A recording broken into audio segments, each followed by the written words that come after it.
Camille Duret ouvrit les volets de son petit studio à Montreuil, laissant entrer la lumière grise d'un matin parisien. Le ciel semblait suspendu, lourd et indécis, à l'image de sa vie ces derniers mois.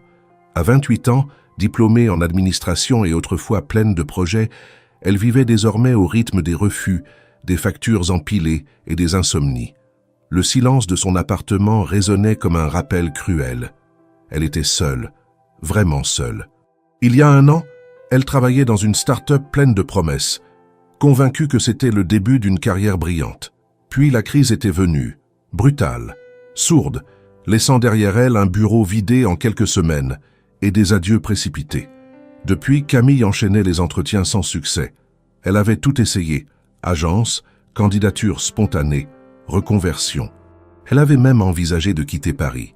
Mais quelque chose la retenait ici, une volonté têtue de ne pas fuir, de prouver qu'elle pouvait encore rebondir. Ce matin-là, une notification sur son téléphone la tira de ses pensées. Lumea. Ce nom clignotait sur l'écran comme une bouée. Une entreprise renommée dans le secteur technologique, innovante, dynamique. Elle y avait postulé presque machinalement, sans vraiment y croire. Mais contre toute attente, elle avait été conviée à un entretien. Et aujourd'hui, c'était le jour. Camille passa une main nerveuse dans ses cheveux bruns. Elle avait repassé ses vêtements la veille, choisi une tenue sobre mais élégante. Elle avait relu ses notes, préparé ses arguments, revu ses projets passés. Tout devait être parfait. C'était peut-être sa dernière chance. Son compte bancaire touchait le fond, les rappels de loyer devenaient plus pressants, et même les courses du mois se transformaient en équations impossibles.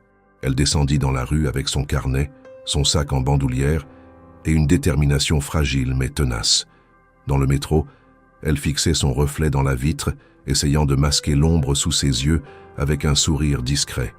Autour d'elle, les visages fatigués défilaient, anonymes, emportés par l'agitation du matin. Arrivée devant le bâtiment de Lumea, dans le 11e arrondissement, elle inspira profondément. L'immeuble était moderne, vitré, presque intimidant. À l'accueil, une hôtesse lui demanda son nom avec amabilité. On lui tendit un badge, puis on l'invita à patienter dans un salon minimaliste au fauteuil clair. D'autres candidats attendaient aussi, chacun absorbé dans son téléphone ou ses notes, le regard tendu. Quand vint son tour, Camille se leva d'un bond. L'entretien eut lieu au 5e étage, dans une salle vitrée avec vue sur les toits. 3 personnes l'attendaient, une responsable RH, un chef de projet et un analyste technique. Ils posèrent des questions précises, parfois abruptes, mais Camille répondit avec clarté. Elle parla de son expérience, de ses échecs, sans jamais chercher à les maquiller. Elle mit en avant sa capacité d'adaptation, sa rigueur, son goût du travail bien fait. Pendant qu'elle parlait, elle sentit un regain d'espoir. Pour la première fois depuis longtemps, elle avait l'impression d'être entendue, comprise. Lorsqu'elle quitta la pièce, les 3 interlocuteurs lui sourirent poliment. Elle ne savait pas si c'était bon signe, mais elle choisit d'y croire. En descendant l'ascenseur, son cœur battait vite. Elle se permit un soupir, puis sortit dans la rue, soudain éblouie par une éclaircie inattendue. Elle marcha quelques mètres, se dirigeant vers un petit café à l'angle de la rue, ses jambes encore tremblantes.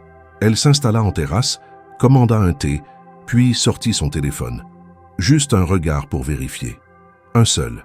Et là, le message était déjà là. Reçu il y a 10 minutes. L'objet, votre candidature chez Lumea. Son estomac se contracta. Elle cliqua. Madame Duret, nous vous remercions pour l'intérêt que vous avez porté à notre entreprise.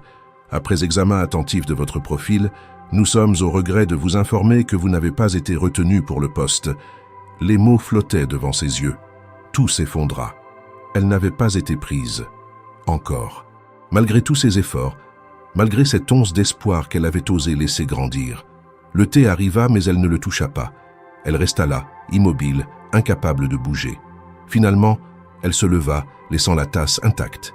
Elle marcha sans but précis, traversant les rues comme une somnambule.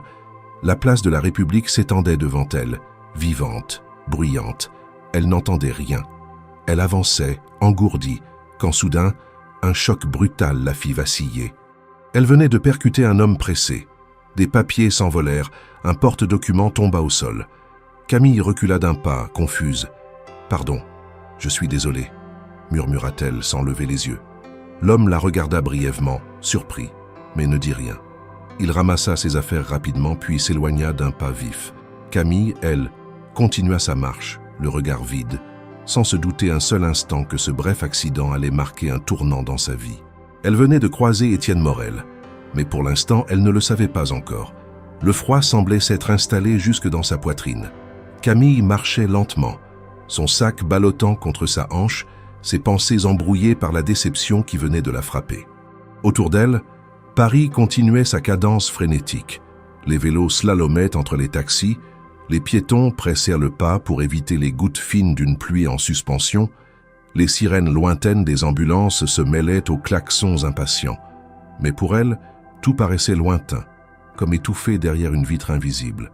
Elle avait relu le message une deuxième fois, puis une troisième, comme si les mots pouvaient se réarranger d'eux-mêmes et offrir un autre sens. Mais il n'y avait pas d'ambiguïté. C'était une fin de non-recevoir, sèche, impersonnelle, standard, une formule qu'elle connaissait par cœur à force de la lire dans toutes les déclinaisons possibles depuis plusieurs mois. Pourtant, cette fois, elle y avait cru. Elle s'était dit que peut-être, avec tout ce qu'elle avait donné, avec l'honnêteté dont elle avait fait preuve, quelque chose allait changer. Et maintenant, c'était encore un non, un de plus. Peut-être le dernier qu'elle était capable d'encaisser. Le ciel s'assombrissait lentement au-dessus de la place de la République. Camille s'y trouvait désormais, au centre de cette esplanade que les manifestants, les rêveurs et les solitaires occupaient tour à tour. Elle n'avait pas prévu d'y venir. Ses pas l'avaient menée là sans intention, simplement parce qu'elle ne savait pas où aller d'autre. Son regard se perdait sur les pavés humides et elle s'arrêta un instant pour respirer. Mais même cela devenait difficile. Elle se mit à marcher à nouveau, plus vite cette fois, comme si elle pouvait fuir l'émotion qui montait en elle. Les larmes n'étaient pas encore là, mais elle les sentait tout près, prêtes à exploser au moindre mot, au moindre regard de travers. Et c'est à ce moment-là, alors qu'elle tournait dans une rue adjacente, qu'elle heurta violemment un homme. Le choc fut net. Camille recula, déséquilibrée. Lui, en costume bleu foncé, venait visiblement de sortir d'un rendez-vous ou d'une réunion importante. Ses documents s'éparpillèrent sur le trottoir, certains glissant jusqu'au caniveau. Camille balbutia immédiatement, incapable de cacher sa détresse. « Pardon, je ne regardais pas. » Elle ne termina pas sa phrase. Elle ne leva même pas les yeux. Son corps s'agenouilla presque automatiquement pour ramasser les feuilles, tandis que l'homme s'accroupissait aussi, silencieux. Ils touchèrent en même temps le même dossier, leurs doigts se frôlant brièvement. Camille recula aussitôt. Elle ne voulait pas qu'on la voie. Pas comme ça. Pas à cet instant où elle se sentait si vulnérable, si petite. « Ce n'est rien », dit simplement l'homme, sa voix calme mais rapide, presque distante. Elle murmura un dernier « Excusez-moi », puis s'éloigna, sans chercher à comprendre qui il était, sans se retourner. Elle sentait encore le tremblement dans ses mains, le poids du refus qui écrasait tout en elle. Elle marcha plusieurs minutes sans s'arrêter, s'éloignant des boulevards, passant devant des vitrines floues, des arrêts de bus bondés, des enfants sortant de l'école, main dans la main avec leurs parents. Chaque image, chaque fragment de vie lui rappelait qu'elle, pour l'instant, restait à l'arrêt. Quand elle arriva enfin chez elle, l'odeur du renfermé lui sauta au visage. Elle jeta son manteau sur la chaise, défit ses chaussures et s'effondra sur le canapé, incapable de se lever. Le message de Luméa restait ouvert sur son téléphone, écran lumineux posé à côté d'elle, comme une blessure qu'on ne peut pas ignorer. Elle pensa à l'entretien, à toutes les heures qu'elle avait passées à s'y préparer, à la nuit blanche de veille où elle avait répété ses réponses à voix basse, seule, dans cette même pièce. Son regard se posa sur une pile de lettres posées près de l'entrée. Elle savait déjà ce qu'elles contenaient, des relances, des avertissements, des échéances dépassées, mais elle ne les ouvrit pas. Pas ce soir. Ce soir, elle voulait juste que tout s'arrête, qu'on lui laisse un instant de répit. Mais même le silence devenait trop lourd. Elle se leva finalement pour se servir un verre d'eau. En passant devant le miroir de la salle de bain, elle s'arrêta. Ce qu'elle vit ne lui plaisait pas. Ses traits tirés, ses cernes violacées, ses yeux rougis par l'épuisement. Où était passée la femme sûre d'elle, ambitieuse, capable de défendre ses idées face à n'importe quel comité? Elle avait disparu quelque part entre les factures et les refus automatiques, effacée peu à peu par l'usure. Camille retourna dans le salon et s'allongea. Elle resta là longtemps, fixant le plafond. Une phrase revenait sans cesse dans sa tête. « Vous n'avez pas été retenu », comme un verdict, comme une sentence. Puis d'autres pensées s'ajoutèrent, toutes aussi cruelles. Et si elle n'était pas faite pour ce milieu? Et si tous ses efforts n'avaient servi à rien? Peut-être qu'elle s'était trompée sur elle-même depuis le début. Au milieu de ses doutes, une image revint sans prévenir, celle de l'homme du trottoir. Il avait quelque chose de particulier, mais Camille n'aurait su dire quoi. Peut-être son regard, ou la façon dont il avait ramassé les papiers sans s'énerver, malgré l'évidence de son emploi du temps chargé. Il n'avait pas râlé, ne l'avait pas toisé avec mépris, comme d'autres l'auraient fait. Il avait simplement continué son chemin. Elle repoussa l'image. Ce n'était pas important, ce n'était qu'un inconnu, une autre personne qu'elle ne reverrait jamais. Demain, elle devrait recommencer. Chercher une autre offre, envoyer un autre CV, rédiger une autre lettre de motivation. Elle devrait puiser dans des forces qu'elle ne savait plus où trouver. Mais pour ce soir, il n'y avait plus rien à faire. Elle s'endormit habillée, dans une lumière tamisée, le téléphone toujours allumé à côté d'elle. Le message de refus s'y affichait encore, obstinément. Dans les bureaux vitrés du siège de l'UMEA, au cœur du 11e arrondissement, Étienne Morel traversait le couloir d'un pas rapide. L'odeur subtile du café frais s'échappait de la cafétéria, tandis que des bribes de conversation technique flottaient dans l'air. Il était à peine 9 heures du matin, mais Étienne avait déjà enchaîné 2 réunions. Comme à son habitude, son costume bleu impeccablement taillé contrastait avec la décontraction vestimentaire de ses équipes. Il n'y attachait pourtant pas tant d'importance, c'était un réflexe, une carapace, un moyen de garder la distance nécessaire avec le monde qu'il dirigeait. Son esprit, cependant, était ailleurs. Depuis la veille, quelque chose le dérangeait, une sensation qu'il n'arrivait pas à nommer. Le choc soudain avec une jeune femme dans la rue, alors qu'il rentrait précipitamment de rendez-vous, n'avait duré que quelques secondes. Mais l'image de son visage restait figée dans sa mémoire. Elle n'avait presque rien dit. Un simple « pardon ».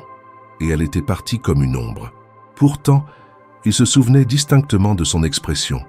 Un mélange de dignité brisée et de lassitude profonde, comme si elle portait un poids bien trop grand pour sa silhouette menue. Il tenta de chasser cette image en rejoignant son bureau, mais la sensation persistait. Une intuition peut-être, ou alors une de ces perceptions fugitives auxquelles il refusait en général d'accorder trop d'importance. Étienne était un homme de logique, de faits. Son parcours en était la preuve.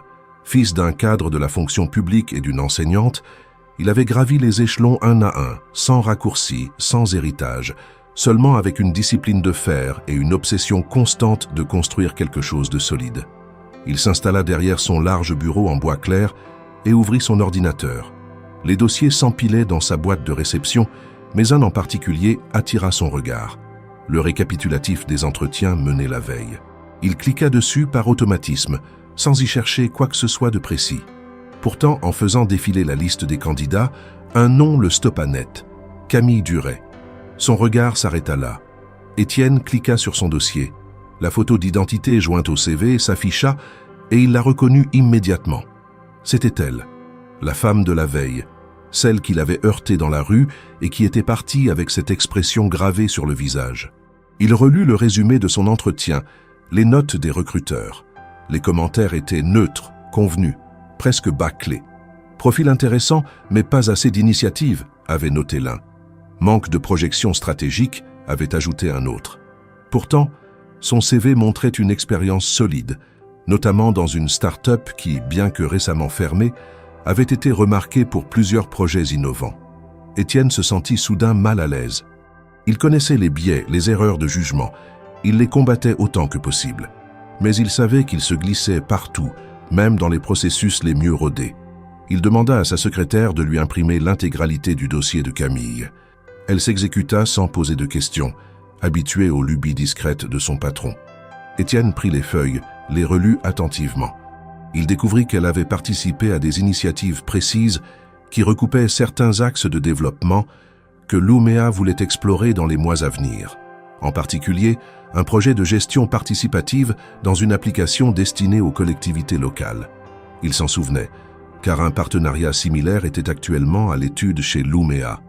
Il relut ses notes personnelles. Elle avait mentionné ses expériences, mais personne n'avait approfondi. Le temps manquait. Les entretiens avaient été enchaînés rapidement. Étienne sentit une pointe d'agacement. Comment avait-elle pu être écartée aussi vite? Pourquoi n'avait-on pas cherché à creuser davantage? Il savait que parfois, le rythme effréné du recrutement faisait passer à côté de profils intéressants. Mais cette fois, ça semblait être plus qu'une simple omission. Une opportunité avait été perdue et il ne savait pas encore s'il était trop tard pour la rattraper. Il prit son téléphone, hésita. Il n'était pas censé intervenir dans le recrutement au point de recontacter un candidat rejeté. Cela créerait un précédent. Et puis, il n'avait aucune raison officielle de le faire. Sauf que cette fois, il sentait que cela allait au-delà des règles. Ce n'était pas une faveur ni un geste de charité. C'était une intuition professionnelle. Camille Duret avait quelque chose à dire, quelque chose que personne n'avait pris le temps d'écouter. Étienne se leva, fit quelques pas vers la fenêtre. De là, il voyait les toits de Paris, la ligne grise de l'horizon et la silhouette lointaine de la colonne de Juillet à Bastille. Il pensa à ses débuts, à ses propres entretiens ratés, aux humiliations silencieuses qu'il avait dû encaisser avant de devenir ce qu'il était aujourd'hui. Il se demanda si quelqu'un, à l'époque, avait perçu chez lui ce potentiel invisible que seuls quelques rares regards savent capter. Il retourna à son bureau, ouvrit un nouvel onglet sur son navigateur. Il tapa le nom de Camille, chercha sur les réseaux professionnels. Elle y était bien. Peu d'activités récentes, mais une page sobre, précise. Il nota qu'elle n'avait encore rien publié depuis plusieurs mois. Étienne savait ce que cela signifiait. La lassitude, l'attente qui s'éternise, la crainte de s'exposer dans un monde où le silence des autres devient parfois plus violent qu'une critique directe. Il referma l'ordinateur et s'adossa à son siège. Il n'avait pas encore décidé ce qu'il allait faire. Mais une chose était sûre, il ne pouvait pas simplement classer ce dossier. Camille Duret n'était pas juste une candidate parmi d'autres. Quelque chose dans sa posture, dans ses mots, ou même dans ce simple pardon lancé dans la rue, lui avait parlé. Et cette voix silencieuse, il n'était pas encore prêt à l'oublier. Le claquement sec de la porte d'entrée résonna dans le petit studio de Camille, alors qu'elle rentrait les épaules affaissées, le pas traînant. Depuis son retour de l'entretien chez Luméa et ce refus brutal, les heures s'étaient succédé sans distinction, marquées seulement par le silence de l'appartement, le clignotement régulier de la box Internet et les soupirs échappés malgré elle. Elle avait dormi un peu, sans vraiment reposer son esprit, et ce matin, elle s'était levée avec l'estomac noué et un sentiment d'urgence plus pressant que jamais. Assise à sa table bancale, elle avait tenté de faire une nouvelle liste d'entreprises où postuler. Mais chaque nom lui paraissait creux, chaque perspective lointaine, comme si le monde du travail se refermait sur elle à chaque tentative. Elle n'avait presque rien mangé depuis la veille, seulement quelques biscuits trop sucrés et un café réchauffé 3 fois. En ouvrant la boîte aux lettres, elle avait immédiatement reconnu l'enveloppe blanche officielle, celle qu'elle redoutait depuis des semaines. Elle la glissa dans son sac sans l'ouvrir, mais en rentrant, elle la posa sur la table comme une pièce à conviction. Elle la fixa longuement, espérant que le papier disparaisse de lui-même. Puis, dans un geste rapide, elle déchira l'enveloppe et lut la notification. C'était une mise en demeure. Le propriétaire lui accordait 7 jours pour régulariser le paiement d'une partie du loyer, faute de quoi une procédure de résiliation de bail serait engagée. 7 jours, 1 semaine. Elle n'avait même pas de quoi couvrir un tiers de la somme exigée. Ses économies étaient épuisées. Sa dernière indemnité chômage venait de tomber, bien insuffisante pour faire face aux dépenses qui s'accumulaient. Elle sentit la panique monter, une chaleur désagréable envahir sa poitrine, puis sa gorge. Camille se leva d'un bond, marcha en rond dans le studio, tenta de réfléchir. Il fallait trouver une solution, immédiatement. Elle sortit son ordinateur, ouvrit plusieurs plateformes de missions temporaires, tapa frénétiquement emploi urgent Paris, job immédiat, besoin d'argent rapide. Les annonces défilaient, serveuse, livraison à vélo, aide ménagère, call center. Elle postula à tout, sans distinction, ajoutant parfois une ligne de motivation, parfois rien. Elle n'avait plus le luxe de sélectionner. Elle envoya une vingtaine de candidatures en 2 heures, puis resta figée devant l'écran. Rien ne bougeait. Aucune réponse. Le silence numérique était assourdissant. Elle se leva, attrapa sa veste et sortit, déterminée à se présenter directement dans quelques établissements. Elle parcourut le quartier à pied, s'arrêtant dans les cafés, les boulangeries, même dans une laverie automatique. Partout, on lui répondit avec la même politesse distante « Non, Désolé, nous avons déjà du personnel. Ou pire, laissez votre CV, on vous rappellera. Elle savait ce que cela signifiait. Ils ne rappelèrent jamais. De retour chez elle, épuisée, elle retrouva plusieurs appels manqués. Clara, son amie de toujours, avait laissé 3 messages. Camille hésita à rappeler. Elle savait que Clara l'aiderait sans poser de questions, mais elle ne voulait pas encore. Elle refusait de dépendre de quelqu'un, même temporairement. Elle voulait mériter ce qu'elle reconstruirait. Elle voulait se battre seule, prouver qu'elle pouvait tenir. Elle finit par envoyer un message bref. « Je vais bien, juste un peu occupée, je t'appelle bientôt. » C'était un mensonge, mais c'était plus facile à écrire que de dire la vérité. La nuit tomba sans prévenir, et Camille resta allongée sur le canapé, le regard fixé sur le plafond. Les heures passaient, et elle ne parvenait pas à s'endormir. Elle avait tenté d'écouter un podcast, de lire quelques pages d'un vieux roman, mais rien ne captait vraiment son attention. Ce n'était pas seulement la peur du lendemain, c'était l'usure du présent. Chaque jour se ressemblait, chaque espoir déçu la vidait un peu plus. Vers 2 heures du matin, elle consulta à nouveau sa boîte mail. Aucune réponse, même pas un accusé de réception. Elle songea à vendre quelques objets personnels. Son ordinateur portable, son appareil photo, quelques meubles. Elle avait déjà mis en ligne une annonce pour sa table basse, mais aucun acheteur ne s'était manifesté. Vendre devenait une nécessité. Elle commença à faire l'inventaire mental de ce qu'elle pouvait sacrifier. Tout semblait dérisoire face à la somme à réunir. Le lendemain, elle retourna en ville, frappa aux portes de quelques agences d'intérim, la voix tremblante mais déterminée. On lui demanda d'attendre, de remplir des formulaires, de revenir dans quelques jours. Nous n'avons rien pour l'instant. Le refrain revenait, inlassable. Sur le chemin du retour, elle s'arrêta devant une vitrine vide, y vit son reflet. Cheveux en bataille, manteau usé, regard éteint. Elle ne se reconnaissait plus. En rentrant, elle trouva une nouvelle note sous sa porte. Une relance du propriétaire, rédigée à la main cette fois. Le ton était plus sec.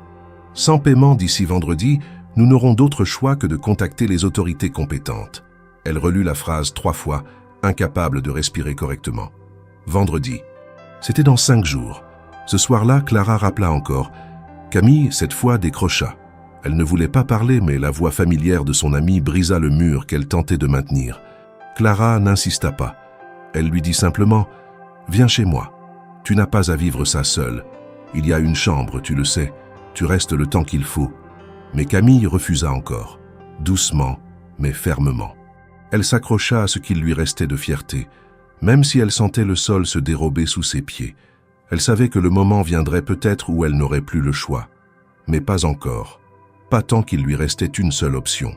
Elle se coucha en silence, serrant son téléphone contre elle comme s'il pouvait contenir une solution. Dans l'obscurité, les mots du courrier tournaient en boucle dans son esprit. 7 jours, puis 5, puis peut-être plus rien. Ce soir-là, Camille comprit qu'elle touchait le fond. Mais quelque part dans cette certitude amère, une infime résistance demeurait. Le bureau d'Étienne Morel baignait dans une lumière pâle, filtrée par les stores à moitié baissés. La matinée avançait, les couloirs bruissaient de conversations discrètes, mais il restait immobile, absorbé par les feuilles étalées devant lui. Le dossier de Camille Duret occupait la moitié de son bureau, ses expériences, ses lettres de motivation, ses anciens projets. Il relisait tout, lentement, comme s'il cherchait à comprendre une phrase écrite dans une langue cachée. Ce n'était pas son habitude de revenir sur une candidature rejetée, encore moins de s'y attarder. Mais depuis qu'il avait reconnu son visage parmi ces pages, quelque chose s'était déclenché en lui. Une curiosité calme mais tenace, un besoin de vérifier qu'il n'avait pas laissé passer quelque chose d'important. Il ouvrit le rapport du service de ressources humaines. Les commentaires s'y succédaient, tous convenablement formulés, mais vides. On disait que la candidate manquait d'assurance, qu'elle semblait fatiguée, peu dynamique. Étienne fronça les sourcils. Il savait que la fatigue n'était pas toujours le signe d'un manque de compétences. Il connaissait trop bien cette expression de lassitude que portent ceux qui ont dû se battre trop longtemps pour qu'on les écoute. Il en avait vu d'autres comme elle, des candidats invisibles dont le potentiel ne sautait pas aux yeux, mais qui portaient une profondeur rare, forgée par l'échec et la persévérance. Il referma le dossier et alluma son ordinateur. En consultant les archives du recrutement, il découvrit que Camille avait travaillé sur un projet de restructuration dans une petite start-up, un projet audacieux de gestion participative des ressources. Les notes internes de cette période, accessibles en ligne, témoignaient d'une réussite honorable malgré les moyens limités. Étienne relut certains extraits, des articles de presse de l'époque, des retours d'anciens collaborateurs. Tout confirmait la même chose. Camille Duret avait été une pièce maîtresse du projet, une de celles qui portent des idées et rallient les autres autour d'une vision. Comment avait-elle pu passer inaperçue ici? Il se leva, fit quelques pas vers la baie vitrée. Dehors, la ville s'étendait, traversée par le bruit des moteurs et le rythme précis de la vie professionnelle qu'il dirigeait, qu'il façonnait presque sans y penser. L'humain prospérait, mais il savait que l'innovation n'était rien sans les personnes capables de la nourrir d'émotions et de lucidité. Il pensa aux profils qu'il avait croisés ces derniers mois, brillants mais interchangeables, pleins de diplômes et de discours parfaits. Camille, elle, semblait différente, pas dans sa technique mais dans sa manière d'en parler. Son dossier respirait la sincérité d'une femme qui avait connu la fragilité du travail, pas seulement ses triomphes. Étienne retourna s'asseoir et prit une grande inspiration. Il décida de revoir les évaluations individuelles de l'entretien. Les notes étaient moyennes, mais un détail l'arrêta. Une question posée sur la gestion de crise. La réponse de Camille, retranscrite mot pour mot, attira son attention. Elle avait décrit une situation où elle avait dû licencier 2 collègues lors de la fermeture de la start-up, tout en assurant la continuité du service jusqu'à la fin. Elle avait dit « Je crois que la dignité ne s'achète pas, même quand on perd ». Étienne resta figé un moment sur cette phrase. Peu de candidats parlaient avec autant de clarté sur les revers de la vie professionnelle. Il sonna le responsable du recrutement, un homme efficace mais souvent pressé. Lorsque celui-ci entra, Étienne leva les yeux vers lui sans détour. « Je veux revoir la liste des candidats de la session d'hier, en particulier Camille Duret. »« Oui, monsieur Morel. Je croyais que le processus était clos. » « Il l'est, mais j'ai besoin de comprendre comment nous avons évalué certains profils. » L'homme acquiesça, un peu nerveux. Étienne n'était pas connu pour ses colères, mais pour son exigence. Quand il posait une question, c'est qu'il avait déjà repéré une faille. Elle a été écartée parce que le chef de projet estimait qu'elle manquait de projection stratégique, expliqua le responsable, et parce que d'autres candidats avaient des références plus récentes. Étienne haussa légèrement les sourcils. Manque de projection stratégique. Une expression commode quand on ne sait pas quoi dire, non? Le responsable hésita, puis répondit « Peut-être, mais elle n'a pas fait mauvaise impression, simplement, elle ne s'est pas démarquée. » Étienne referma le dossier lentement. C'est souvent ceux qui ne se démarquent pas au premier regard qui finissent par transformer les choses. L'homme resta silencieux. Étienne fit un geste signifiant la fin de la conversation et il sortit, visiblement soulagé. Resté seul, le directeur se massa les tempes. Il savait qu'il ne pouvait pas annuler une décision sur un simple pressentiment. Pourtant, il sentait qu'il devait creuser. Il demanda à son assistante de lui transmettre les enregistrements vidéo des entretiens, une procédure interne utilisée pour l'évaluation finale. Quand il ouvrit le fichier correspondant à Camille, l'écran s'illumina et il la vit. Elle portait un chemisier clair, les cheveux tirés, le regard concentré. Ses mains tremblaient un peu mais sa voix était stable. Elle répondait avec simplicité, sans chercher à plaire. Quand elle parlait de travail d'équipe, elle ne récita pas les formules convenues. Elle parlait de responsabilité, d'entraide réelle. À la fin, elle avait remercié calmement, sans surjouer. Étienne coupa la vidéo et resta immobile. Il avait l'impression d'assister à quelque chose que les autres n'avaient pas su voir. Il nota mentalement qu'elle avait cette capacité rare à rester digne dans la fragilité, à parler vrai dans un monde saturé de façades. Il ouvrit son carnet de notes et griffonna « Revoir processus de sélection, revoir critères humains, trop de filtres automatiques. » Puis, après une hésitation, il écrivit « Camille Duret, potentiel non exploité. » Son téléphone vibra. Une réunion l'attendait avec le conseil exécutif. Il rangea les dossiers dans son tiroir, mais avant de quitter la pièce, il jeta un dernier regard vers la photo de CV. Son visage exprimait la fatigue, mais aussi quelque chose d'autre, une forme de persévérance silencieuse. En descendant l'escalier, il se surprit à penser à elle non plus comme à une candidate rejetée, mais comme à une possibilité inachevée, une pièce manquante dans un ensemble qu'il croyait complet. Il ne savait pas encore comment, ni quand, mais il pressentait que cette erreur ne resterait pas sans suite. Le réveil sonna à 7 heures, Mais Camille était déjà éveillée depuis longtemps. Elle avait passé la majeure partie de la nuit à réfléchir, les yeux ouverts dans l'obscurité, calculant les jours restants avant l'expulsion, évaluant mentalement les maigres options encore disponibles. Ce matin-là, pourtant, elle avait décidé de tenter une nouvelle piste. Une petite société de logistique installée à Bagnolet cherchait une assistante polyvalente. Ce n'était ni un rêve, ni un projet, mais un salaire possible, et c'était tout ce qui comptait. Elle enfila une tenue correcte mais simple, lissa rapidement ses cheveux et sortit, son CV imprimé dans une pochette plastifiée. En arrivant devant le bâtiment, une structure modeste coincée entre deux entrepôts, elle consulta une dernière fois l'adresse sur son téléphone. Elle entra, déclina son nom à l'accueil et patienta quelques minutes dans un couloir peu éclairé, où résonnaient les sons métalliques des monte-charges. Le sol était collant, l'air saturé d'odeurs de café froid et de poussière. Lorsqu'on l'appela, elle suivit un homme en chemise froissée jusqu'à un bureau étroit. Le recruteur, un quadragénaire au regard pressé, consulta à peine son dossier. Il regarda l'heure, fronça les sourcils. « Vous avez 5 minutes de retard, mademoiselle. » Ce n'est pas un bon début. Camille ouvrit la bouche pour s'excuser, mais il la coupa immédiatement. Quand on cherche du travail, on arrive à l'avance. Ici, ce n'est pas un centre de réinsertion. Elle sentit la chaleur lui monter au visage. Elle tenta de rester calme. « Je suis partie très tôt, mais la ligne de métro a eu une interruption. Ce n'est pas mon problème. Ce n'est jamais le bon moment pour les excuses, surtout pas en entretien. Et pour être franc, je n'ai pas de temps à perdre avec quelqu'un qui n'a pas su faire preuve de ponctualité. » Il repoussa son dossier vers elle, comme un objet qu'il voulait voir disparaître. Camille le regarda, interdite, les mains figées sur ses genoux. Elle voulait répliquer, dire qu'elle avait marché un quart d'heure sous la pluie, qu'elle avait passé la nuit à postuler partout, qu'elle avait besoin de cette chance plus que tout. Mais aucune phrase ne vint. La colère n'avait pas de place.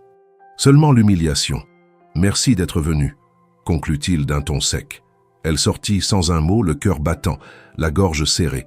Une fois dans la rue, elle marcha sans direction, ses jambes mécaniques, la pochette serrée contre elle comme un bouclier inutile.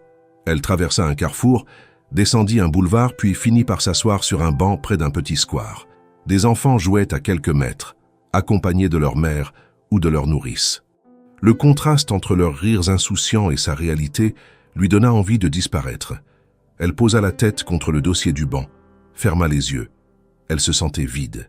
Une voix familière résonna dans son esprit, celle de Clara, lui disant encore et encore qu'elle devait arrêter de tout porter seule. Mais l'orgueil restait là, malgré tout. Camille voulait gagner, se relever, sans dépendre de personne. Pourtant, à cet instant, elle avait envie de tout laisser tomber, de rentrer, de dormir pendant des jours. Elle fouilla dans son sac, à la recherche d'un mouchoir, et réalisa que son petit carnet noir avait disparu. Celui dans lequel elle avait consigné ses objectifs, ses démarches, les questions posées à l'UMEA, les réponses préparées et les leçons tirées des précédents entretiens. Elle y tenait comme à une extension d'elle-même, un espace secret où elle laissait ses doutes, mais aussi ses éclairs de lucidité. Elle retourna sur ses pas en panique, revint vers l'arrêt de métro, fouilla le banc, inspecta ses poches. Rien. Ce n'était pas un objet de valeur pour les autres, mais pour elle, il représentait les efforts invisibles. Le carnet contenait tout ce qu'elle avait tenté de bâtir malgré la tempête. Elle resta là, debout, les yeux dans le vide, incapable de croire qu'elle avait perdu encore un morceau d'elle-même. Alors qu'elle s'apprêtait à rentrer, vaincue, elle entendit une voix derrière elle. « Excusez-moi, vous n'auriez pas perdu ceci par hasard ?» Elle se retourna lentement et vit un homme en costume sombre, un manteau bien ajusté sur les épaules, tenant son carnet noir dans une main. Il avait le visage familier, mais elle n'arrivait pas à le replacer immédiatement. Il souriait légèrement sans insistance. « Je l'ai trouvé il y a quelques jours près de République. Je me suis dit que je tomberais peut-être sur son propriétaire. » Camille resta figée une seconde, puis s'avança. « Oui, c'est à moi. » Elle prit le carnet, le regard encore méfiant, mais sa voix trahissait une reconnaissance sincère. « Merci. Je ne pensais pas le revoir. » Il y avait un prénom à l'intérieur. « Camille, c'est bien cela ?» Elle hocha la tête. L'homme hésita comme s'il évaluait la situation. Il semblait pressé mais pas impoli. Il n'était pas agressif, juste curieux, peut-être un peu intrigué. Je me suis permis de lire 1 ou 2 pages pour essayer de retrouver son propriétaire. J'ai vu que vous mentionniez Luméa, un entretien raté apparemment. Camille se tendit, prise au dépourvu. Oui, c'était un poste que je convoitais, mais visiblement je n'étais pas assez qualifié. Ou peut-être que vous êtes tombé sur un mauvais jour. Ça arrive, non? Il s'assit à côté d'elle, à bonne distance, sans imposer sa présence. Camille ne répondit pas. Elle fixait le carnet entre ses mains. Elle n'avait plus la force de parler de tout cela. Et pourtant, elle sentit que l'homme attendait autre chose qu'une réponse formelle. « Si vous avez 5 minutes, je vous offre un café. Pas pour parler boulot, juste pour compenser une journée difficile. » Elle leva les yeux vers lui. Son visage, cette fois, lui revint en mémoire. C'était l'homme qu'elle avait bousculé près de République, celui avec les papiers éparpillés sur le trottoir. Elle se souvenait de son calme, de son absence de reproche. « Vous étiez là ce jour-là. Vous vous en souvenez ?» Évidemment, ce n'est pas tous les jours qu'on est percuté par une femme qui s'excuse en s'enfuyant. Il souriait à nouveau, mais sans moquerie. Camille hésita, puis se leva. « D'accord, un café. Mais juste un. Promis, c'est rien de plus. » Ils marchèrent côte à côte vers un petit bistrot à l'angle de la rue. Camille tenait son carnet comme un talisman retrouvé et pour la première fois depuis des semaines, elle sentait que quelque chose, aussi infime soit-il, venait de bouger. Le bistrot vers lequel ils se dirigèrent était modeste, coincé entre une supérette et un pressing, mais il avait ce charme désuet des cafés de quartier que le temps avait épargné. Les chaises en bois craquaient légèrement.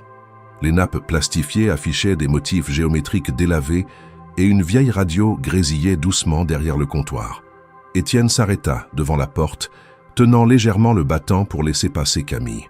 Elle hésita une fraction de seconde, puis entra sans un mot. Ils prirent place près de la vitrine, là où la lumière automnale filtrait à travers le verre embué. Étienne retira son manteau et le posa sur le dossier de la chaise. Camille, elle, garda sa veste. Elle avait toujours ce réflexe de ne pas s'installer vraiment, de rester en retrait, comme si chaque situation n'était que temporaire, comme si elle devait pouvoir partir à tout moment. Il commanda 2 cafés allongés sans demander son avis, ce qui aurait pu la déranger, mais elle choisit de ne pas s'en formaliser. Il y avait dans son attitude quelque chose de désarmant, une politesse discrète, une réserve inhabituelle chez ceux qui s'habillaient comme lui. Pendant quelques secondes, ils restèrent silencieux comme 2 étrangers réunis par hasard, liés par un objet oublié et un souvenir flou. Camille observait les passants à travers la vitre, son carnet serré entre les doigts. Elle n'arrivait pas à comprendre ce que cet homme cherchait exactement. Il n'avait pas l'air opportuniste, ni envahissant. Et pourtant, il était là. Pourquoi? « Je m'appelle Étienne, dit-il enfin. Étienne Morel. » Elle tourna la tête vers lui. Ce nom ne lui disait rien. Elle se contenta d'un hochement poli. « Camille. » Il sourit comme si ce prénom lui était déjà familier, puis il désigna le carnet. « Vous y avez mis beaucoup de vous, non? Ce n'est pas juste une suite de listes? »« Non, en effet, » répondit-elle, un peu sur la défensive. « C'est une manière de garder un peu de clarté dans le désordre. » Il acquiesça, sans insister. « Je comprends. On a tous besoin de ça, d'une forme d'ordre quand tout semble nous échapper. » Le serveur leur apporta les cafés et Camille le remercia d'un murmure. Le silence reprit sa place, mais il était moins pesant cette fois. Étienne observait Camille, sans insistance, simplement avec attention.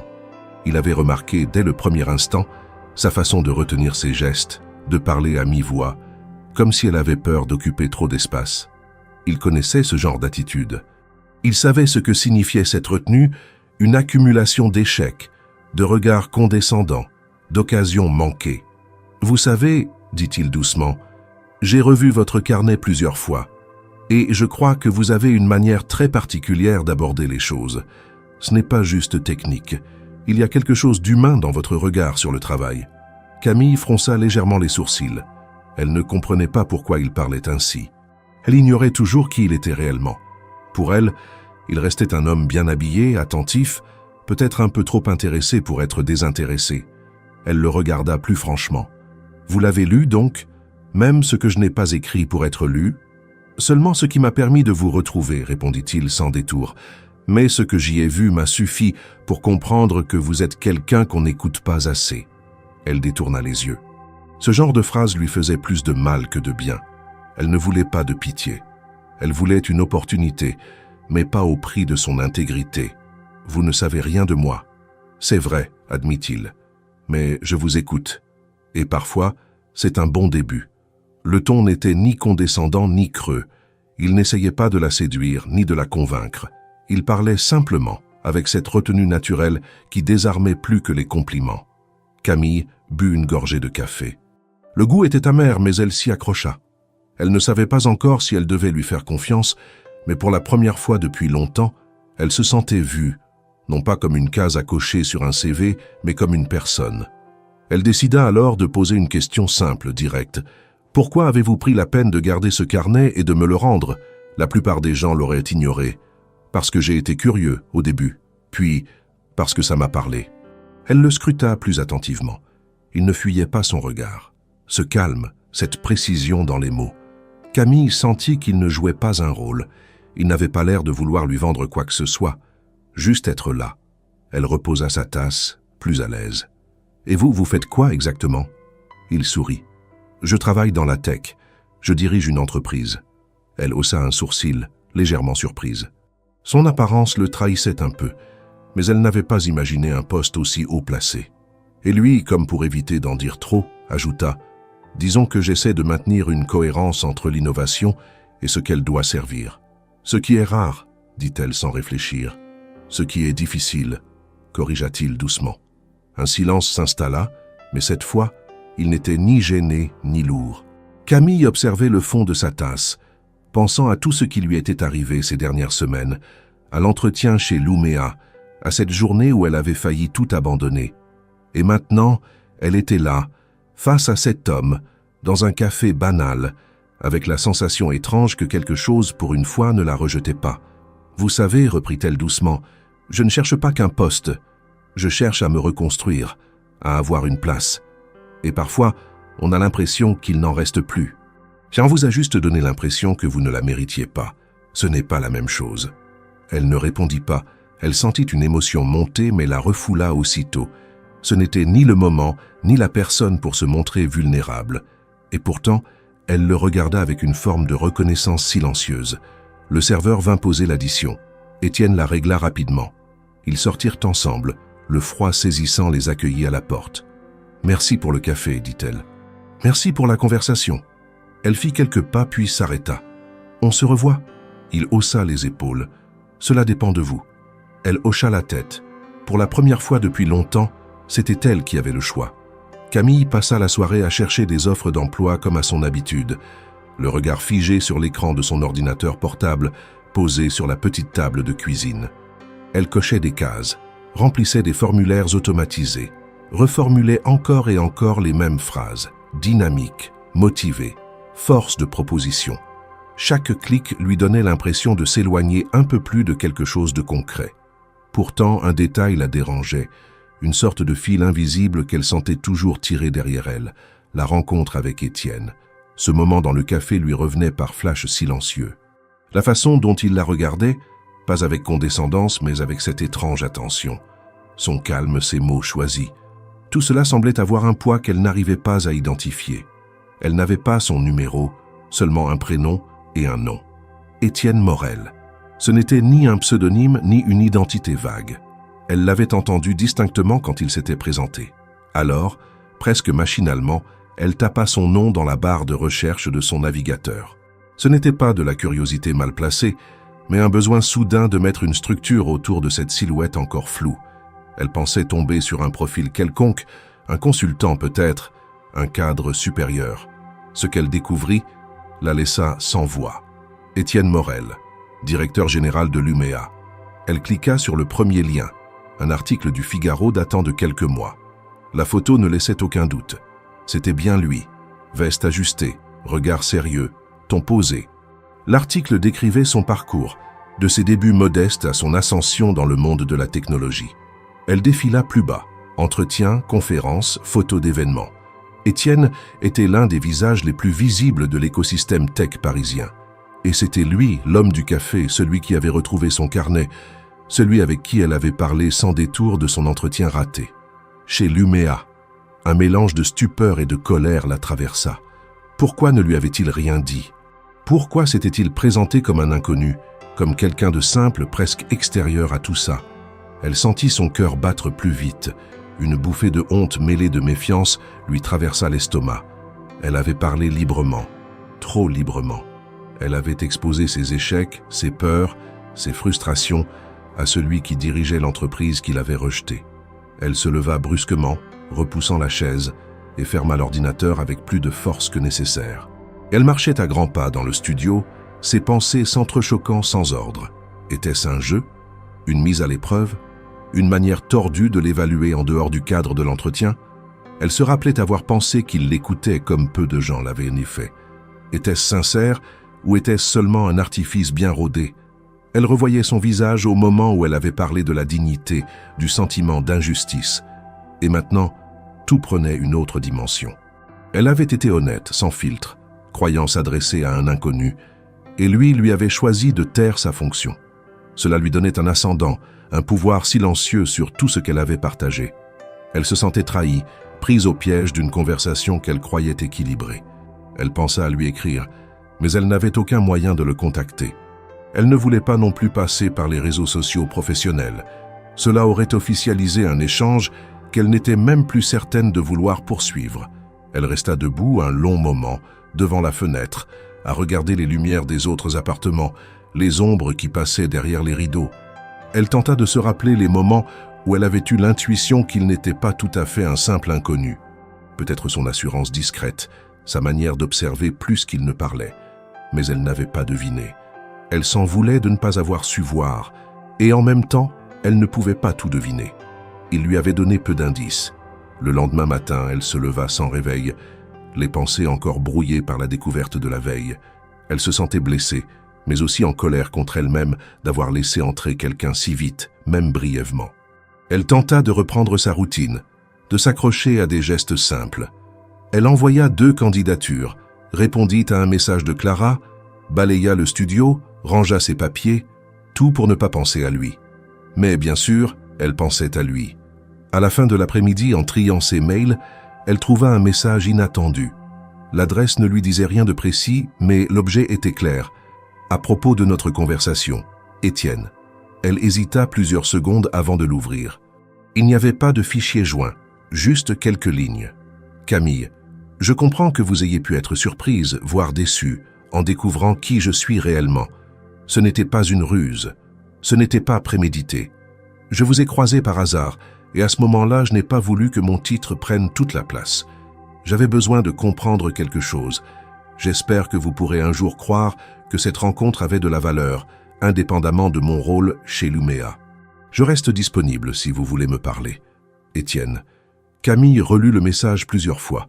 C'était simple, sans justification inutile. Mais c'était aussi une reconnaissance claire de son choix de se taire, de la laisser dans l'ignorance. Elle ne savait pas encore si elle était prête à lui répondre. Une partie d'elle voulait crier, l'accuser de manipulation. Une autre voulait comprendre ce qu'il avait vraiment vu en elle et pourquoi il avait choisi de revenir. Elle n'écrivit rien ce soir-là. Elle posa son téléphone, alluma une lampe et ouvrit une page blanche dans son carnet. Pour la première fois depuis des jours, elle écrivit sans but immédiat, juste pour elle, pour essayer de trier ce qui la bouleversait tant. Elle ne savait pas ce que cette rencontre allait devenir, ni même si elle souhaitait la poursuivre. Mais elle comprenait une chose, tout venait de changer. Camille relut une dernière fois le message d'Étienne avant de fermer brusquement l'écran de son téléphone. Depuis plusieurs jours, elle s'efforçait de ne pas penser à lui, d'effacer de sa mémoire ce café, cette conversation, ce moment d'attention presque trop précis. Mais à présent, avec ces mots qu'il lui avait écrits, quelque chose se fissurait dans sa colère. Ce n'était pas un aveu, pas une confession émotionnelle, mais une explication posée, sobre. Et c'était précisément cette retenue qui la troublait davantage. Il n'avait pas nié, il n'avait pas plaidé sa cause. Il avait simplement reconnu le fait. Il avait choisi de ne pas dire qui il était. Et il assumait. Pendant plusieurs heures, elle tenta de se convaincre qu'il ne méritait pas de réponse. Qu'un homme qui dirigeait une entreprise aussi puissante n'avait pas à jouer les inconnus dans un café de quartier. Elle se disait que c'était une forme de manipulation, un stratagème social, une manière de la tester peut-être, de l'observer à nu, sans barrière. Mais au fond d'elle, une autre voix murmurait une chose plus dérangeante encore. Et si ce qu'il avait cherché, ce n'était pas une évaluation mais une respiration. une façon de se montrer lui aussi, sans les murs de sa fonction? Elle décida finalement de lui répondre, non pas parce qu'elle lui pardonnait, mais parce qu'elle voulait comprendre. Le lendemain, elle écrivit un message court, direct, sans détour. « J'aimerais vous parler, en personne. Pas dans un café cette fois, je veux des réponses. » Elle ne s'attendait pas à une réponse immédiate, mais elle arriva moins d'une heure plus tard. « Dites-moi quand et où je serai là. » Elle proposa un banc discret dans le parc de Belleville, en fin de journée. Il accepta sans poser de questions. Le jour venu, elle s'y rendit un peu en avance, nerveuse, malgré elle. Le ciel était couvert, l'air humide. Elle s'assit sur le banc, les mains croisées sur les genoux. Lorsqu'elle le vit arriver, elle sentit une tension monter en elle, un mélange d'appréhension et de rage retenue. Il s'approcha sans sourire, vêtu de manière moins formelle que d'habitude, un manteau sombre, une écharpe grise. Il s'assit à ses côtés, laissant un espace entre eux. « Merci d'être venu », dit-il calmement. Elle ne répondit pas tout de suite. Elle le fixa quelques secondes, puis parla d'une voix ferme. « Pourquoi vous ne m'avez rien dit? Dès le début, vous saviez qui j'étais. Vous saviez que j'étais une candidate rejetée. Vous saviez ce que ce refus représentait pour moi. » « Oui, » admit-il, « et je n'ai rien dit parce que je ne voulais pas que ce soit ça le centre de notre échange. » Elle eut un rire bref, amer. « Vous ne vouliez pas? Et moi, je n'avais pas le droit de le savoir? Vous m'avez écouté me mettre à nu sans même me prévenir que vous étiez le patron de ceux qui m'ont jugé. Ce n'était pas prévu. Je vous ai reconnu après coup, en voyant votre nom dans les dossiers. Je vous ai croisé dans la rue.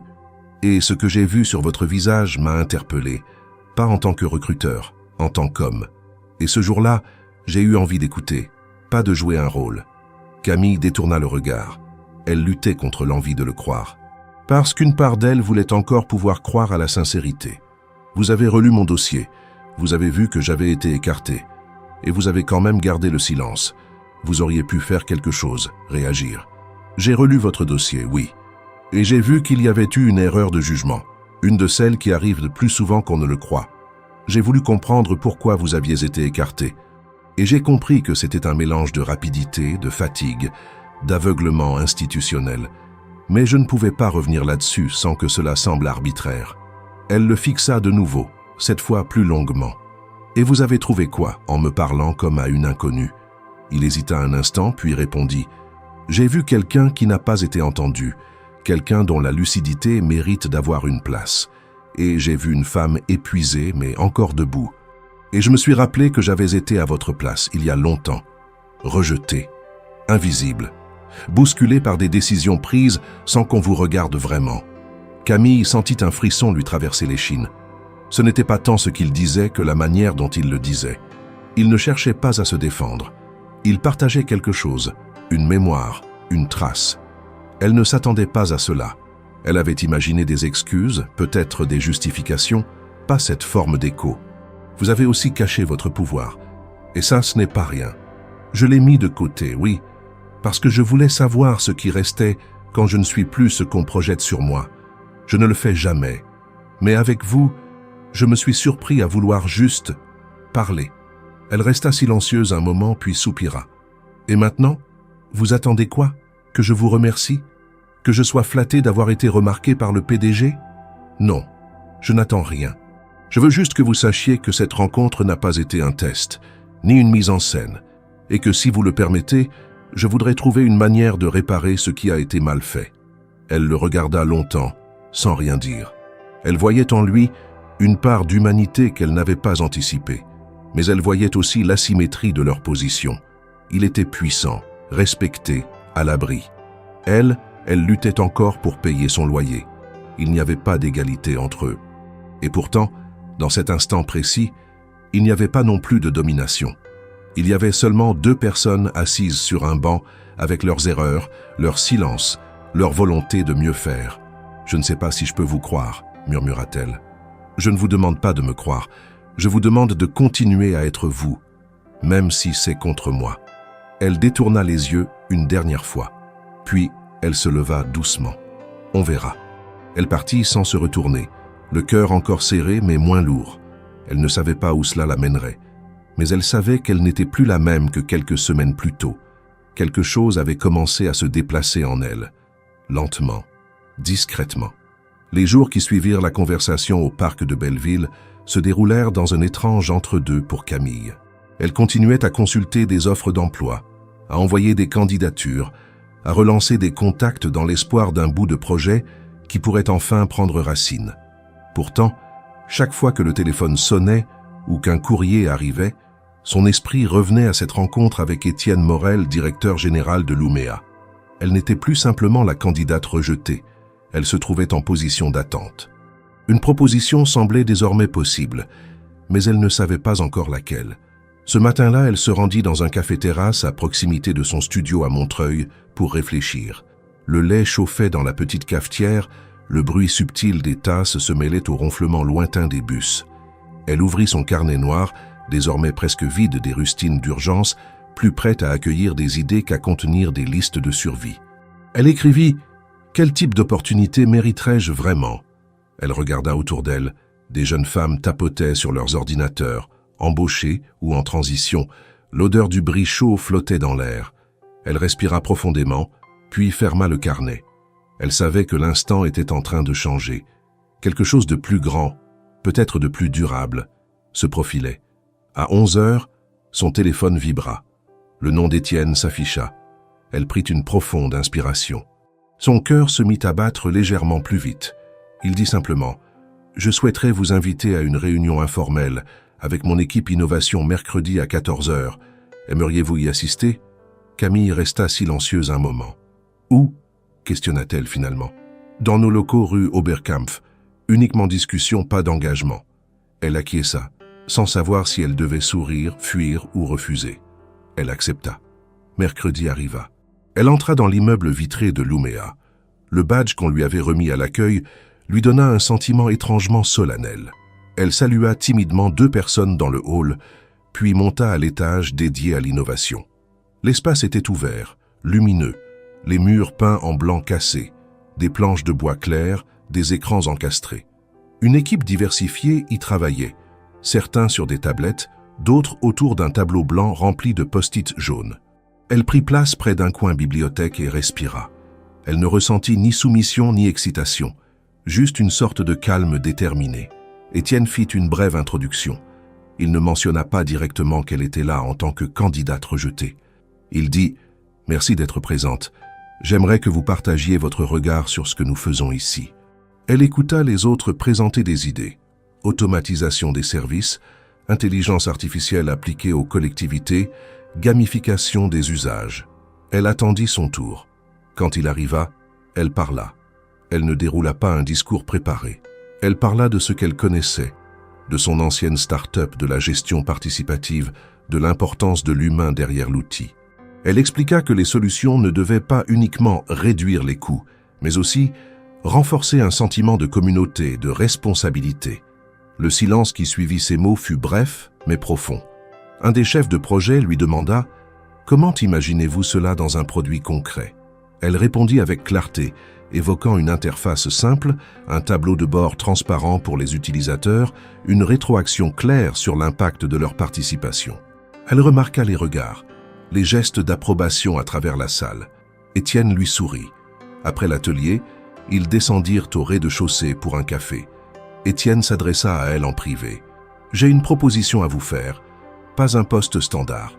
Je voudrais que vous dirigiez un projet pilote.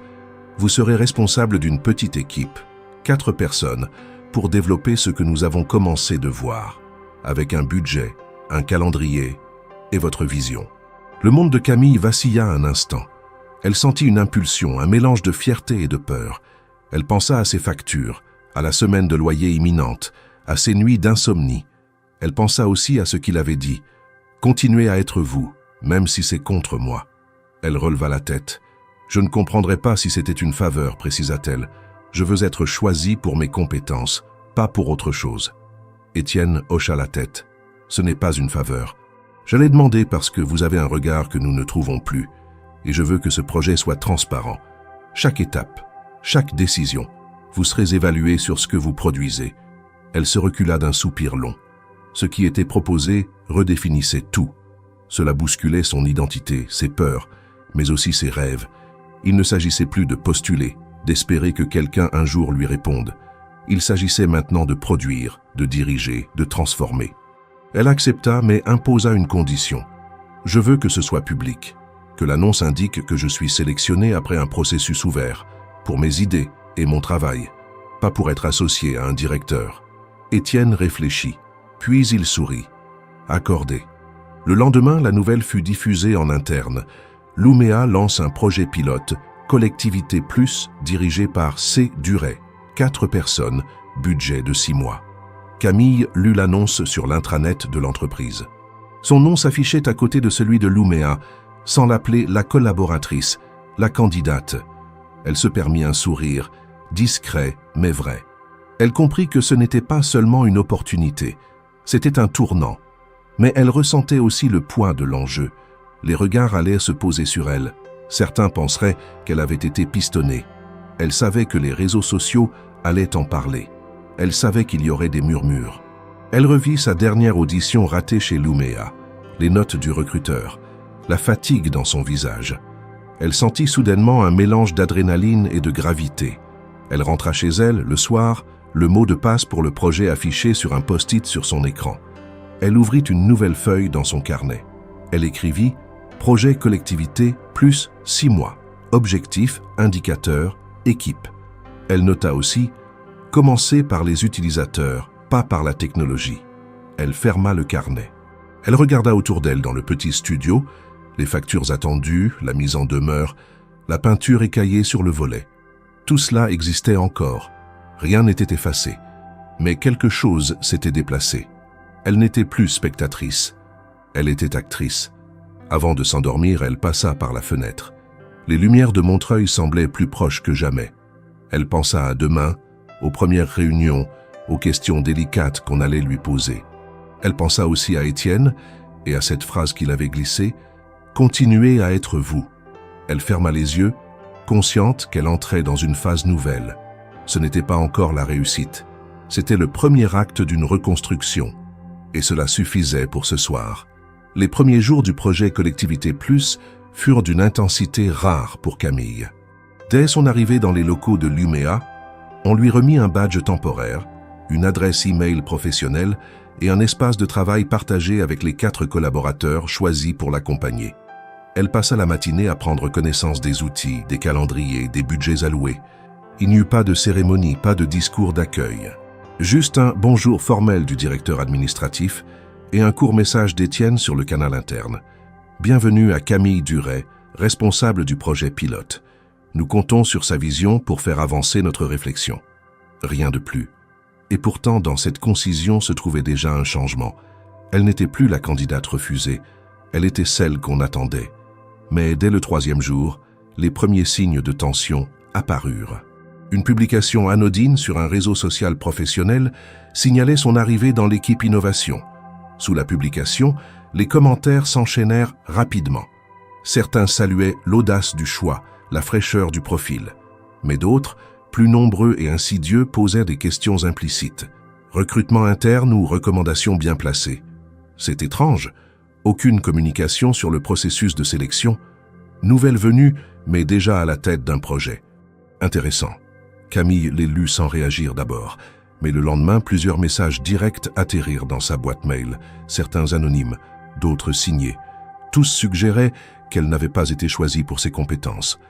Elle lut des phrases comme « Il faut plus que de l'empathie pour diriger un projet » ou encore « Une belle vitrine pour l'Uméa, mais où est le mérite ?» L'un d'eux, particulièrement dur, affirmait « On sait tous pourquoi vous êtes là ». Elle resta figée devant son écran. La honte, la colère et la peur s'entremêlèrent. Elle avait exigé que le processus soit transparent, elle avait voulu être évaluée sur son travail, et voilà que tout ce qu'on retenait, c'était le soupçon d'un favoritisme invisible. Elle pensa à écrire un message public, à rétablir les faits, mais elle savait que cela ne ferait qu'alimenter la machine. Elle savait aussi que se défendre, dans un espace où la méfiance dominait, pouvait facilement être perçue comme une confirmation des accusations. Elle attendit la fin de la journée pour en parler à Étienne. Ils se retrouvèrent dans une salle de réunion vide, tard le soir, les couloirs déjà silencieux. « Les réseaux s'enflamment, dit-elle d'un ton plat. Vous l'avez vu ? Oui, je m'y attendais. Elle serra les mâchoires. Vous vous y attendiez, mais moi, je ne l'étais pas. Je pensais qu'en travaillant dur, en faisant mes preuves, j'aurais au moins droit à une chance d'exister dans ce poste. Vous avez cette chance, et vous êtes en train de la saisir, mais vous ne pouvez pas empêcher les gens de projeter leurs doutes. Vous ne les convaincrez pas par un communiqué, seulement par le temps. Elle le regarda longuement, sans cacher sa déception. C'est facile pour vous de dire ça. Vous n'avez pas à prouver que vous méritez votre poste. Vous l'avez déjà. C'est faux, répondit-il calmement.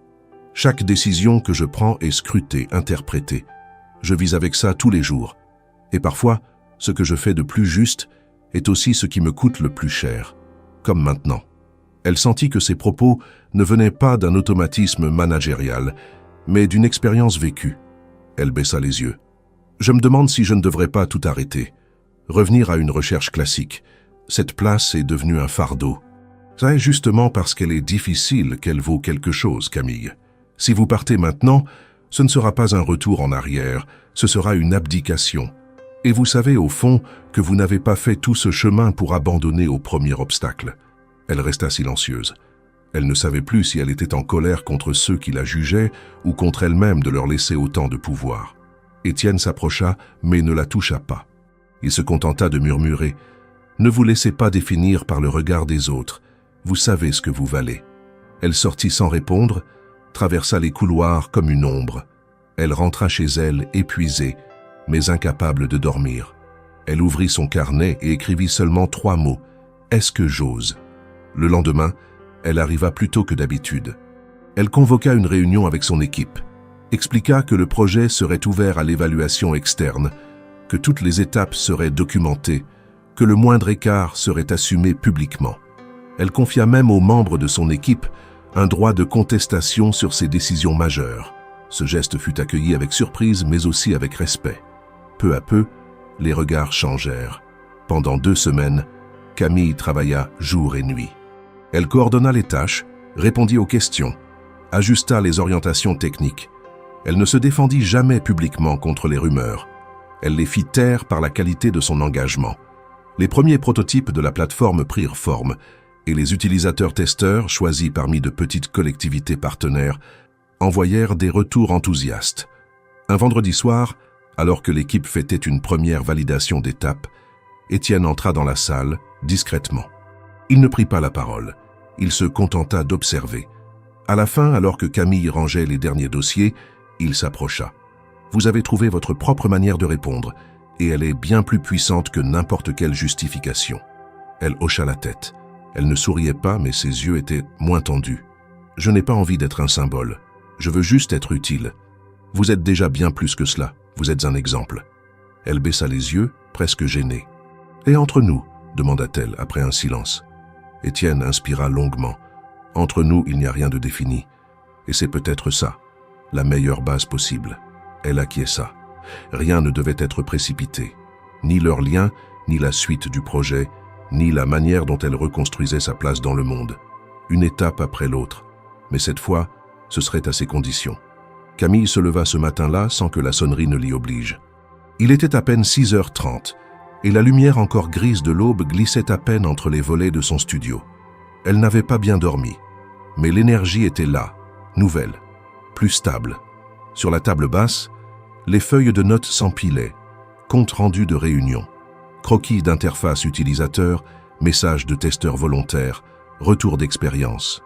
Le projet avançait, plus vite qu'elle ne l'avait imaginé. L'équipe s'était soudée autour d'une volonté commune, faire émerger un outil utile, simple, concret. Et elle, malgré les doutes initiaux, s'était imposée comme une leader respectée, écoutée non pas pour sa position, mais pour la clarté de ses décisions.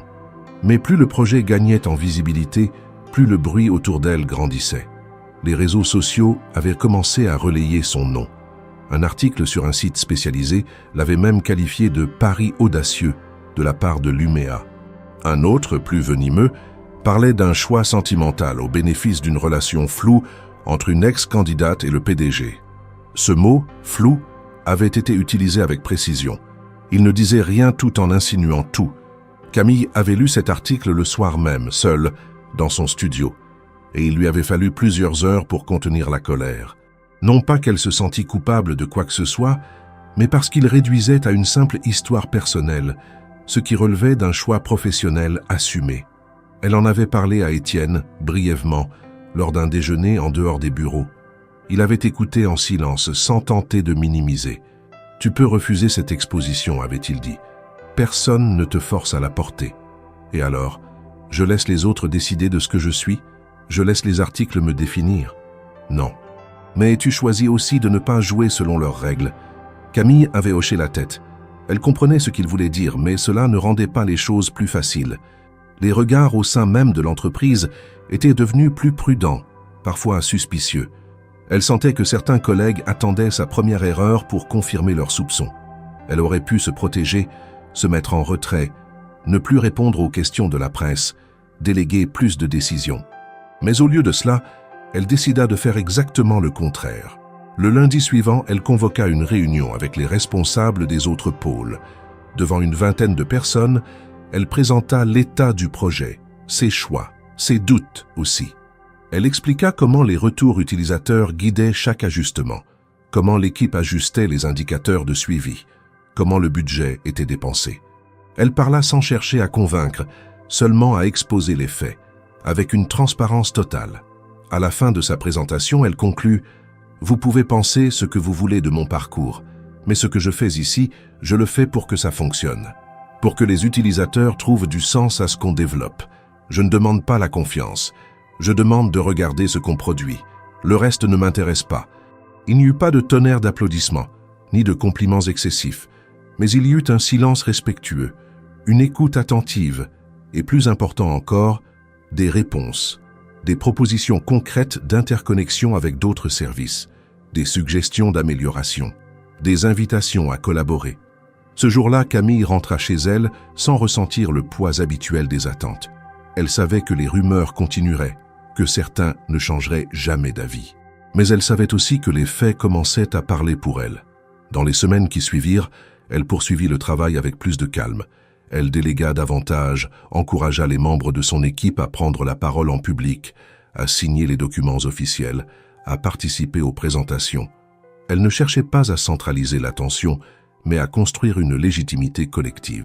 Petit à petit, l'étiquette de protégée du PDG céda la place à celle de porteuse de projets efficaces.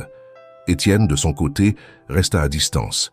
Ils se croisaient lors des réunions stratégiques, échangèrent des emails précis, parfois un message plus personnel le soir, mais ils avaient cessé de se voir en dehors du travail, non pas par désintérêt, mais par nécessité. Ils savaient l'un comme l'autre que tout rapprochement précipité pouvait tout gâcher. Ils avaient choisi de construire lentement, à part égale. Un vendredi soir, alors que l'équipe célébrait l'approbation d'un budget pour le déploiement pilote dans 2 collectivités partenaires, Camille resta seule quelques minutes dans la salle de réunion. Elle regardait les tableaux remplis de post-it, les écrans encore allumés, les tasses de café abandonnées. Elle pensa à ce qu'elle avait traversé, les humiliations des entretiens, les nuits blanches, les menaces de mise à la rue. Et maintenant, elle était là, debout, non pas comme une survivante, mais comme une actrice d'un changement réel. Elle sortit sur la terrasse du bâtiment. Le vent était froid, mais supportable. Elle s'assit sur une chaise métallique, le regard tourné vers les toits de Paris. Elle prit son téléphone, ouvrit une conversation avec Clara et écrivit simplement « Je crois que je suis en train d'y arriver ». Elle n'attendit pas de réponse immédiate. Elle rangea le téléphone dans sa poche. Quand elle rentra chez elle ce soir-là, elle ouvrit son carnet noir, celui qu'elle avait failli perdre dans la rue. Elle tourna les pages marquées de doutes, de ratures, de dates de relance, de formules de motivation. Puis elle en ouvrit une nouvelle. Elle écrivit « Ne pas oublier. Tu n'as pas été choisi. Tu t'es imposé. Et tu t'es relevé seul. » Elle reposa le stylo et resta immobile quelques instants, les mains posées sur le carnet fermé. Elle ne savait pas ce que l'avenir lui réservait, mais elle savait désormais qu'elle avait les outils pour l'affronter, et cette certitude valait toutes les réponses du monde. Le jour du grand événement approchait. Le lancement officiel du projet Collectivité Plus devait se tenir dans un amphithéâtre de Nouméa, en présence de représentants d'entreprises partenaires, de membres de collectivités territoriales, de journalistes spécialisés et d'observateurs de l'écosystème numérique. Ce n'était pas une démonstration technique, c'était une présentation stratégique, une étape de validation publique, mais aussi un moment symbolique. Et Camille le savait. Depuis plusieurs jours, Elle préparait son discours avec méthode, sans emphase, sans effet. Elle ne voulait pas impressionner, elle voulait expliquer, clarifier, partager ce que son équipe avait construit en quelques mois. Elle arriva 2 heures avant le début, vêtue simplement. Un pantalon noir, une chemise blanche, des chaussures plates. Pas de mise en scène. Elle s'était entraînée à parler avec calme, sans lire ses notes. Elle voulait que ses mots sortent d'elle sans être filtrés par le stress. L'équipe était déjà en place, les écrans branchés, les supports de présentation testés. Elle salua chacun d'eux individuellement, les remerciant pour leur engagement. Ils n'étaient pas nombreux, mais chacun avait porté une part du projet avec sérieux et patience. Peu à peu, la salle se remplit. Camille resta en coulisses, seule. Elle n'avait pas vu Étienne depuis plusieurs jours. Il n'était pas intervenu dans les préparatifs. Il lui avait laissé l'entière responsabilité de l'événement. Elle n'en savait pas davantage sur sa présence. Il ne lui avait rien promis, et elle ne lui avait rien demandé. C'était mieux ainsi. Leur relation, encore fragile, devait trouver un équilibre loin du regard des autres. Elle n'avait plus besoin qu'on la valide. Ce jour-là, elle se validait elle-même. Quand son nom fut annoncé, elle entra dans la salle sous une lumière douce. Aucune musique, aucune exagération. Juste un silence attentif. Elle marcha jusqu'à la scène, prit place derrière le pupitre, respira une fois profondément et commença « Bonjour à toutes et à tous, mon nom est Camille Duret.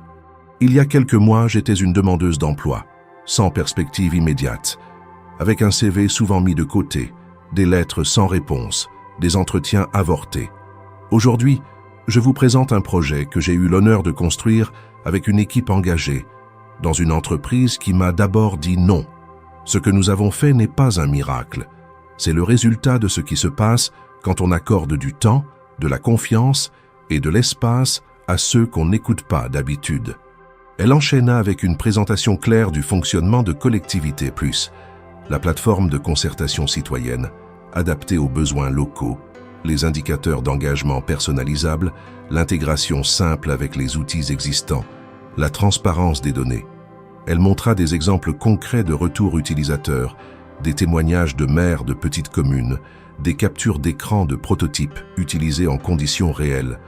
Le public restait silencieux, concentré. Elle ne cherchait pas l'émotion, seulement la clarté. Mais au fur et à mesure qu'elle parlait, on sentait dans la salle une forme de respect s'installer. Non pas seulement pour le projet, mais pour la manière dont elle le portait. Pas d'ego, pas de posture. Juste une femme debout, droite, crédible, légitime. En conclusion, elle dit « Ce projet est encore jeune, il peut échouer, il peut aussi évoluer. Ce qui compte, c'est ce qu'il représente. Une manière de penser la technologie non pas comme un produit à vendre, mais comme un lien à renforcer. Et pour cela, il faut commencer par écouter ceux qui n'ont pas la parole. » Elle se tut. Un court instant passa. Puis des applaudissements éclatèrent. Pas bruyants, mais prolongés, sincères. Elle descendit de la scène sans chercher à capter plus d'attention. Plusieurs personnes l'interpellèrent, lui tendirent la main, lui posèrent des questions. Elle répondit avec calme comme à son habitude. Son équipe vint la rejoindre. Ils échangèrent des regards de satisfaction, des signes discrets de soulagement. Le plus difficile était passé, et puis, au fond de la salle, elle le vit. Étienne. Il était debout, parmi les invités. Il ne s'était pas avancé. Il n'avait rien fait pour être visible. Mais il était là, les mains croisées, les yeux fixés sur elle. Lorsqu'elle croisa son regard, il ne sourit pas. Il hocha simplement la tête, une seule fois, comme pour dire « Tu y es arrivé ». Elle hocha la tête à son tour, sans geste de plus. Ils ne se parlèrent pas ce jour-là. Ce n'était pas nécessaire. Ce qu'ils avaient à se dire viendrait plus tard, ailleurs, loin des applaudissements, loin des micros. Dans les semaines qui suivirent, le projet continua à se développer. D'autres collectivités exprimèrent leur intérêt. Camille fut invitée à participer à des panels, à des tables rondes. Elle y allait avec prudence, toujours avec la même idée, transmettre sans s'imposer. Sa voix n'était pas devenue plus forte, elle était devenue plus écoutée. Et c'était cela, la vraie transformation. Son studio à Montreuil restait le même. Elle avait décidé d'y rester, au moins pour un temps. Il lui rappelait d'où elle venait. Les factures étaient désormais payées à l'avance. Elle n'était pas devenue riche, mais elle avait retrouvé la stabilité. Elle commença même à envisager de reprendre des études complémentaires, un master en gestion de l'innovation sociale, pas pour changer de voie, pour approfondir ce qu'elle avait commencé. Un soir, elle retrouva Étienne dans un restaurant discret du 10e arrondissement. Ils parlèrent longtemps, pas seulement d'eux, mais de ce qu'ils avaient appris, de ce que la confiance exige, de ce que le pouvoir implique. Il n'y eut pas de déclaration, pas de promesse. Mais il y eut un accord silencieux. Ils se laissèrent du temps. Ils avanceraient l'un à côté de l'autre, sans pression, sans devoir justifier. Leur histoire n'avait pas été écrite à travers un coup de foudre ou un miracle professionnel. Elle s'était construite à partir d'un choc dans la rue, d'un silence trop long, d'un refus mal compris. Et c'est peut-être pour cela qu'elle était solide, parce qu'elle n'avait pas été voulue. Elle avait été construite, lentement, honnêtement. Le nouveau départ de Camille ne ressemblait pas à une victoire spectaculaire. Il ressemblait à une vérité simple. Quand on cesse de demander la permission d'exister, on commence à vivre vraiment.